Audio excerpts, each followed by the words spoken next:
హైదరాబాద్ హైడ్రా కార్యాలయంలో రాష్ట్ర ఆవిర్భావ దినోత్సవ వేడుకలు గ్రాండ్గా నిర్వహించారు. తెలంగాణ తల్లి చిత్రపటానికి పూలమాలలు వేసి జాతీయ పతాకాన్ని ఆవిష్కరించారు. హైడ్రా అడిషనల్ డైరెక్టర్ వర్ల పాపయ్య బంగారు తెలంగాణ అమరుల ఆశయ సాధనలో అందరం భాగస్వామ్యం అవుదామని హైడ్రా ఉద్యోగులకు పాపయ్య పిలుపునిచ్చారు. ఎంతో మంది అమరుల త్యాగాలు, పోరాటాల ఫలితంగా ఏర్పడిన రాష్ట్రాన్ని అన్ని రంగాల్లో ముందుంచాలన్న రేవంత్ రెడ్డి ప్రభుత్వ లక్ష్యానికి అనుగుణంగా పనిచేయాలని ఆయన కోరారు.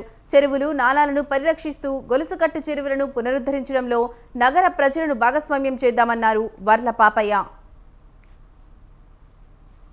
మరియు హైడ్రా కుటుంబ సభ్యులందరికీ ఈ సందర్భంగా శుభాకాంక్షలు తెలియజేస్తూ మరొకసారి మనము ఈరోజు మనం ఇక్కడ ఉన్నామంటే దీని యొక్క చరిత్ర నేర్చుకోవాలి. అందుకనే బాబాసాహెబ్ అంటారు, ఎవరైతే చరిత్ర తెలుసుకుంటారో వారే చరిత్ర నిర్మిస్తారు అని అంటారు. సో అంత గొప్ప వ్యక్తి. ఎందుకంటే మన తెలంగాణ ఒక రాష్ట్రమే కాదు, చాలా ఆశయాల మీద, చాలా త్యాగాల మీద ఏర్పడ్డ రాష్ట్రం. 29వ రాష్ట్రంగా ఆల్మోస్ట్ ఒక 60 సంవత్సరాలు, 6 శతాబ్దాలుగా మనము ఈ 6 దశాబ్దాలుగా ఈ రాష్ట్రం కోసం అనేక ఉద్యమాలు చేశాము.